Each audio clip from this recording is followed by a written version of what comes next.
All India radio மாநில செய்திப்பிரிவு வழங்கும் ஸ்பாட்லைட். இந்திய பங்குச்சந்தை உலகின் 4வது பெரிய பங்குச்சந்தையாக மாறியுள்ளது குறித்து புதுதில்லி அகில இந்திய வானொலியில் ஒலிபரப்பான ஸ்பாட்லைட் நிகழ்ச்சியின் தமிழாக்கம் இன்றைய செய்திச் சுடர் நிகழ்ச்சியில் இடம்பெறுகிறது. பங்கேற்பாளர்கள் பொருளாதார ஆய்வாளர் டாக்டர் ரஞ்சித் மேத்தா மற்றும் தொகுப்பாளர் அனுபா ரோஹத்கி. இந்திய பொருளாதாரம் சில ஆண்டுகளாக உலகளாவிய தலைப்புச் செய்தியாக மாறி வருகிறது. இந்திய பங்குச்சந்தை மூலதனத்தின் அடிப்படையில் உலகின் 4வது பெரிய பங்குச்சந்தையாக மாறியுள்ளது என்பதுதான் சமீபத்திய மைல்கல்லாகும். இது ஹாங்காங் பங்குச்சந்தையை முந்தியுள்ளது. இந்த சாதனை எவ்வளவு முக்கியமானது என்று தொகுப்பாளர் அனுபா ரோஹத்கி எழுப்பிய கேள்விக்கு பதிலளித்த பொருளாதார ஆய்வாளர் டாக்டர் ரஞ்சித் மேத்தா, வரலாற்றில் இதுவரை இல்லாத அளவுக்கு இந்தியா வளர்ச்சிப் பாதையில் பயணித்துக் கொண்டிருக்கிறது. நாம் ஏற்கனவே $4.3 டிரில்லியன் சந்தை மூலதனத்தை தாண்டியுள்ளோம். மேலும் நாம் ஹாங்காங் பங்குச்சந்தையை முந்தியுள்ளோம். இது இந்தியா உலகிற்கு அளிக்கும் நம்பிக்கையையும் வெளிநாட்டு முதலீட்டாளர்கள் உண்மையில் இந்தியாவை எவ்வாறு கவனிக்கிறார்கள் என்பதையும் குறிக்கிறது. உலகில் அதிகரித்து வரும் புவிசார் அரசியல் சூழ்நிலைகளின் அடிப்படையில் பொருளாதாரத்தில் மிகப்பெரிய ஏற்ற இறக்கங்கள் உள்ள நிலையில் உலக முதலீட்டாளர்கள் இந்தியாவை எவ்வாறு பார்க்கிறார்கள் என்பதையும் குறிக்கிறது. குறிப்பாக கோவிட் தொற்றுக்கு பிறகு விநியோகச் சங்கிலியில் நிறைய இடையூறுகள் ஏற்பட்டுள்ளன. மொத்த விநியோகச் சங்கிலியில் இதுபோன்ற இடையூறுகள் இருந்தபோதிலும் இந்தியா எவ்வாறு வளர முடிந்தது? இந்தியாவை வலுப்படுத்தவும் உலக முதலீடுகளை இந்தியாவுக்கு வரவழைக்கவும் இதை ஒரு வாய்ப்பாக சர்வதேச முதலீட்டாளர்கள் எடுத்துக்கொண்டனர். ஏனென்றால் வர்த்தகம் செய்வதற்கான அனைத்து நடைமுறைகளையும் இந்தியா நெறிப்படுத்தியுள்ளது. 2013 மற்றும் 2010 ஆண்டு பற்றி நீங்கள் பேசினால் எளிதாக வர்த்தகம் செய்வதற்கான நாடுகளின் பட்டியலில் இந்தியா 143வது இடத்தில் இருந்தது. ஆனால் இன்று இந்தியா 63வது இடத்திற்கு முன்னேறியுள்ளது. எனவே கடந்த 10 ஆண்டுகளில் இதில் குறிப்பிடத்தக்க முன்னேற்றம் ஏற்பட்டுள்ளது. பங்குச்சந்தையில் ஒவ்வொரு வணிக செயல்முறையும் சட்டங்களும் நெறிப்படுத்தப்பட்டுள்ளன. இப்போது எந்தவொரு முதலீட்டாளரும் எந்த நாட்டிற்கு வந்தாலும் முதலில் அவர் தனது பணம் அந்த நாட்டில் பாதுகாப்பாக இருக்கிறதா என்று பார்ப்பார். இதுதான் அவர்கள் பார்க்கப் போகும் முதல் விஷயம். தங்கள் பணம் பாதுகாப்பாக இருக்கிறது என்று உணர்ந்தவுடன் அவர்கள் இரண்டாவதாக தங்களது வர்த்தகத்தில் லாபத்தை எப்படி எடுக்க முடியும் என்பதை கவனிக்கிறார்கள். எனவே இந்த 2 விஷயங்களும் நம் நாட்டிற்கு மிகவும் சாதகமாக உள்ளன. நமக்கு மிகப்பெரிய சந்தை வாய்ப்பு உள்ளது. நாம் 140 கோடி மக்களை கொண்ட மிகப்பெரிய சந்தை வாய்ப்பை வைத்திருக்கிறோம். இது வளர்ந்து வரும் இந்தியா.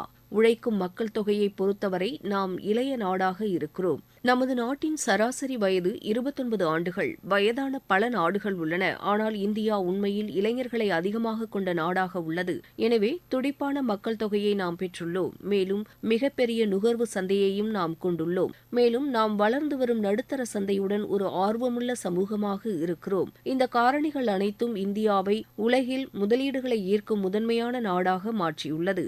மேலும் வலுவான அரசியல் ஸ்திரத்தன்மையும் இதற்கு உதவுகிறது என்று திரு ரஞ்சித் மேத்தா கூறினார்.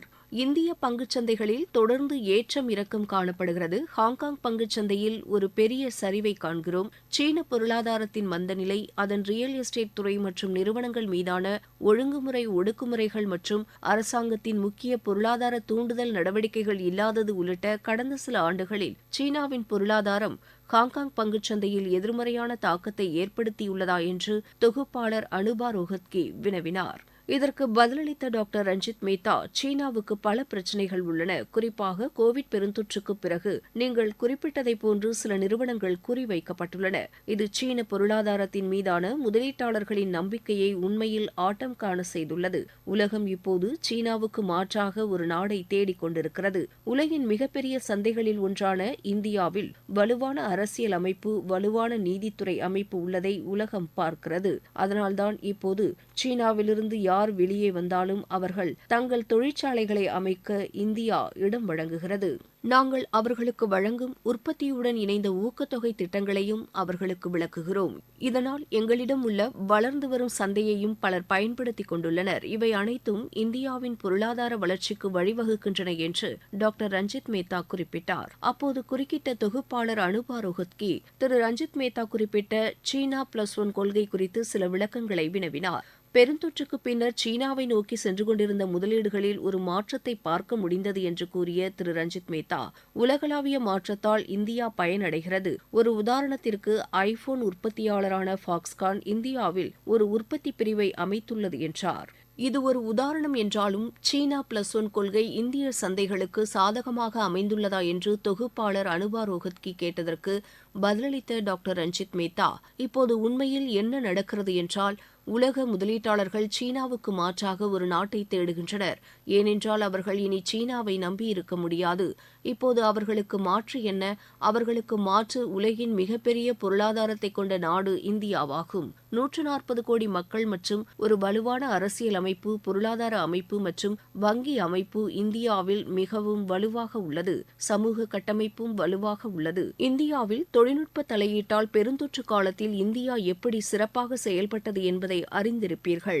இப்போது இந்தியாவின் டிஜிட்டல் பொது உட்கட்டமைப்பு உலகம் முழுவதும் ஒரு வெற்றி கதையாக உள்ளது. மக்கள் நமது டிஜிட்டல் பண பரிவர்த்தனை முறையை பின்பற்ற விரும்புகின்றனர். இத்தகைய பரிவர்த்தனை பெரும்பாலான மக்களை முறையான பொருளாதாரத்திற்குள் கொண்டு வந்துள்ளது.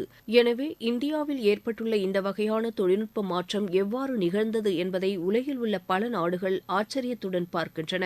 மனமிருந்தால் மார்க்கம் உண்டு. அதற்கு இதுவே சிறந்த உதாரணமாகும். நம் நாட்டில் தொழில்நுட்ப ஸ்டார்ட் அப் உருவானதை பார்த்தோம் என்றால் 2016ஆம் ஆண்டுதான் பிரதமர் திரு நரேந்திர மோடி ஸ்டார்ட் அப் இந்தியாவை அறிவித்தார். அந்த நேரத்தில் இந்தியாவில் சுமார் 400 ஸ்டார்ட் அப் நிறுவனங்கள் இருந்தன. ஆனால் இன்று நாம் பேசிக் கொண்டிருக்கும் வேளையில் நமது நாட்டில் 1,00,000க்கும் மேற்பட்ட ஸ்டார்ட் அப் நிறுவனங்கள் உள்ளன. நமது இளைஞர்கள் வேலை அளிப்பவர்களாக மாற விரும்புகின்றனர். இதுதான் அவர்களின் இப்போதைய மனநிலை. இன்றைய இளைஞர்கள் ஸ்டார்ட் அப் நிறுவனங்கள் மீது மிகுந்த ஆர்வம் கொண்டுள்ளனர். ஏனென்றால் இது நம் நாட்டில் உருவாக்கப்பட்ட சுற்றுச்சூழல் அமைப்பின் காரணமாகும். 2015இல் சுமார் 10 யூனிகார்ன்கள் இருந்தன. தற்போது 115ஆக இது அதிகரித்துள்ளது. கற்பனை செய்து பாருங்கள், இது எந்த பொருளாதாரத்திலும் முற்றிலும் கேள்விப்படாதது. அரசு எடுத்த நடவடிக்கைகள் காரணமாக வளர்ந்து வரும் நாட்டிற்கான சூழலை அது உருவாக்கியது. மேலும் இந்த வளர்ச்சிப் போக்கு உலகெங்கிலும் உள்ள முதலீட்டாளர்களால் மிகவும் சாதகமாக எடுத்துக் கொள்ளப்படுகிறது. அப்படித்தான் அவர்கள் இந்திய சந்தையை நம்பியிருக்கிறார்கள். பெருந்தொற்றுக்கு பிறகு கடந்த 3-4 ஆண்டுகளில் நாம் எவ்வாறு மீண்டோம் என்பதை நம்ப முடியவில்லை. இது புதிய இந்தியாவின் கதையாகும் என்றும் டாக்டர் ரஞ்சித் மேத்தா கூறினார். இந்திய பங்குச்சந்தை மூலதனம் கடந்த ஆண்டு டிசம்பர் மாதம் முதல் முறையாக $4 டிரில்லியன் தாண்டியது. தற்போது 2 மாதங்கள் கடந்த நிலையில் $4.33 டிரில்லியன் இருக்கிறோம். விஷயம் என்னவென்றால், இந்திய பங்குச்சந்தை குறியீட்டு எண்களின் உயர்வு இதில் ஒரு முக்கியமான காரணியாக உள்ளது. சில்லறை அல்லது உள்நாட்டு முதலீட்டாளர்களின் உயர்வு என்பது முன்னெப்போதும் கண்டிராத ஒன்றாகும் என்று தெரிவித்தார். பெருந்தொற்று நோய்க்கு பிறகு ஏற்பட்ட இந்த வளர்ச்சியை நீங்கள் எவ்வாறு பார்க்கிறீர்கள்? இது சந்தைகளை எவ்வாறு பாதித்துள்ளது என்று தொகுப்பாளர் அனுபா ரோஹத்கி கேட்டதற்கு பொருளாதார ஆய்வாளர் டாக்டர் ரஞ்சித் மேத்தா விரிவாக பதிலளித்தார்.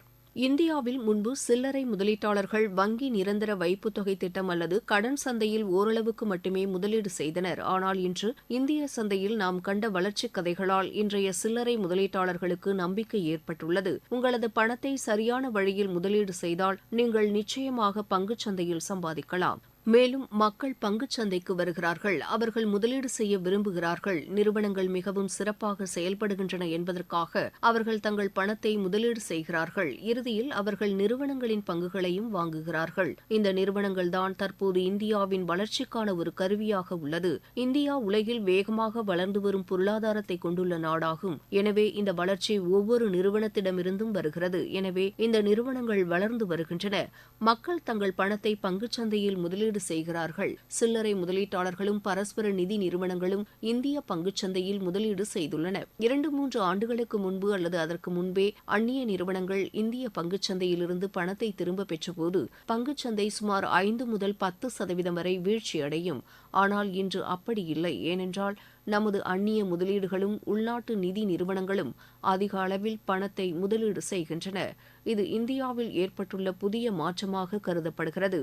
நமது முதலீட்டாளர்களும் சில்லறை முதலீட்டாளர்களும் பொதுமக்களும் இந்திய பங்குச்சந்தை மீது அதிக நம்பிக்கை வைத்துள்ளதால் அதில் முதலீடு செய்கிறார்கள். இந்த வளர்ச்சிப் பயணம் இதோடு நிற்கப் போவதில்லை. இத்தகைய நிலை தொடருமேயானால் நாம் ஜப்பானை கூட மிக விரைவில் முந்திச் செல்லப் போவதை நீங்கள் பார்க்கத்தான் போகிறீர்கள். இது நிகழ சில ஆண்டுகள் ஆகலாம் என்று டாக்டர் ரஞ்சித் மேத்தா தெரிவித்தார். நிகழ்ச்சியில் பங்கேற்ற பொருளாதார ஆய்வாளர் டாக்டர் ரஞ்சித் மேத்தாவுக்கு நன்றி தெரிவித்து விவாதத்தை நிறைவு செய்தார் தொகுப்பாளர் அனுபா ரோஹத்கி. நேயர்கள் இதுவரை கேட்டது ஸ்பாட்லைட்.